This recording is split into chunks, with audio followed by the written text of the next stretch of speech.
इन राष्ट्र नायकों को सम्मान नहीं दे सकते। वे किसी मानसिक विकृति के शिकार हैं और उनके उपचार की आवश्यकता है।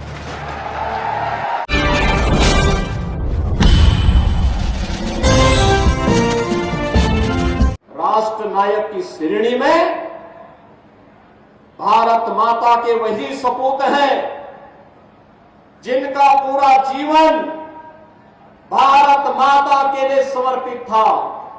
स्वदेश और स्वधर्म के लिए जिन्होंने अपना जीवन समर्पित किया, जिन्होंने घास की रोटी खानी मंजूर की, लेकिन विधर्मियों के सामने झुकना कभी मंजूर नहीं किया, उन राष्ट्र नायकों में महाराणा प्रताप का नाम आता है, छत्रपति शिवाजी महाराज का नाम आता है, गुरु गोविंद सिंह जी महाराज का नाम आता है।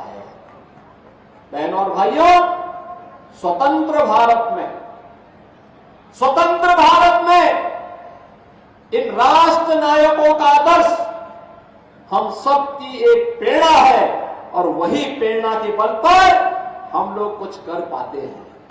और इसीलिए हम कहना चाहते हैं बहनों और भाइयों, इन राष्ट्र नायकों का सम्मान हर हाल में होना चाहिए।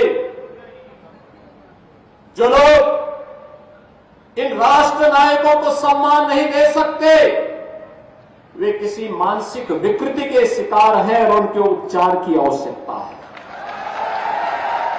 उनको व्यापक उपचार की आवश्यकता है, क्योंकि राष्ट्र नायकों का सम्मान किए बगैर वर्तमान पीढ़ी आगे नहीं बढ़ सकती, उनको एक नई प्रेरणा प्राप्त नहीं हो सकती। वर्तमान पीढ़ी को प्रेरणा प्राप्त होती है महापुरुषों के जीवन चरित्र से, उनके व्यक्तित्व और कृतित्व से। और महाराणा प्रताप ने अपने जीवन कालखंड में ही मेवाड़ राजवंश से जुड़े हुए वे सभी क्षेत्र जिन्हें कभी अकबर ने हड़पने की कुत्सित चेष्टा की थी, उन्हें वापस लेकर के अकबर को भी घुटने टेकने के लिए मजबूर कर दिया था।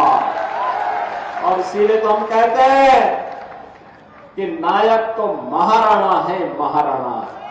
अकबर नायक नहीं हो सकता।